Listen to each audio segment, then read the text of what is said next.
New Plymouth Malayali അസോസിയേഷന്റെ ആഭിമുഖ്യത്തിൽ salvation Army ന്യൂസിലാൻഡായി സഹകരിച്ച് ന്യൂ പ്ലിമൗത്തിൽ ഫുഡ് കളക്ഷൻ ചാരിറ്റി ഇവന്റ് സംഘടിപ്പിച്ചു.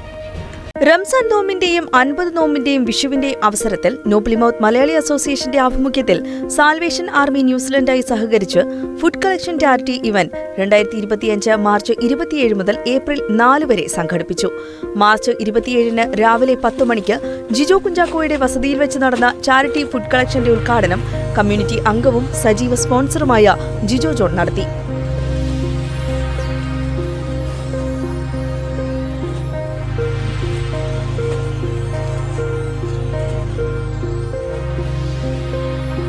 MBMയും സാൽവേഷൻ ആർമിയും ചേർന്ന് ഒരു സന്നദ്ധ പ്രവർത്തനം എന്നുള്ള രീതിയിൽ ഈ ഒരു പ്രോഗ്രാം ഇവിടെ ചെയ്യുന്നതല്ലോ.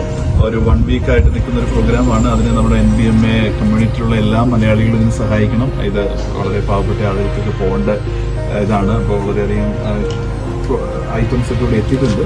അപ്പോൾ ഇനിയും ഇവിടെ വരാനുണ്ട്. അപ്പോൾ അതിനുവേണ്ടി എല്ലാവരും സഹകരിക്കുക. ഒരു നല്ലൊരു ഉദ്യമത്തിന് എല്ലാവിധ ആശംസകളും.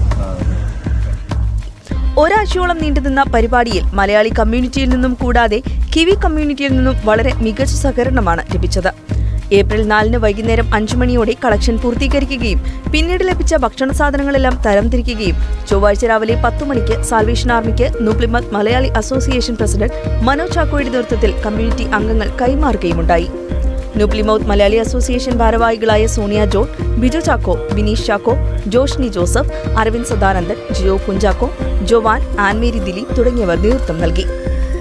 നമ്മളിപ്പോ സാൽവേഷൻ ആർമിയുടെ ഓഫീസിന് മുമ്പിലാണ്. നമ്മളിപ്പോ എല്ലാം ഐറ്റംസ് സാൽവേഷൻ ആർമി കൈമാറി. ഇവിടെ വന്ന ഇത്രയും ആൾക്കാർ ചോദിച്ചു, നിങ്ങൾ ഏത് അസോസിയേഷൻ ഏത് കമ്മ്യൂണിറ്റിയാണ് ഇത്രയധികം ഐറ്റംസ് എവിടെ നിന്ന് നിങ്ങൾ സംഘടിപ്പിച്ചതെന്ന് ചോദിച്ചു. നല്ല അപ്രിസിയേഷൻ ആയിരുന്നു. അപ്പൊ ഇതുപോലെ നമ്മൾ നല്ല കാര്യങ്ങൾ ഇനി മുൻപും മുന്നോട്ട് നമ്മൾ ഇതുപോലെ ചെയ്തുകൊണ്ടിരിക്കുക. എല്ലാവർക്കും പ്രത്യേകം നന്ദി പറയുന്നു. എല്ലാ ആൾക്കാരെയും സഹകരിച്ച ആൾക്കാരും ഇതിനായിട്ട് പ്രാർത്ഥിച്ച എല്ലാ ആൾക്കാർക്കും നന്ദി പറയുന്നു. ന്യൂസിലൻഡിലെ മലയാളികളുടെ വാർത്തകൾ അറിയുന്നതിനും മലയാളികളുടെ പ്രധാനപ്പെട്ട വിശേഷങ്ങളും ന്യൂസിലൻഡിലെ വിശേഷങ്ങളും അറിയുന്നതിനും മലയാളി കാഴ്ച എന്ന പേജ് സബ്സ്ക്രൈബ് ചെയ്യുക.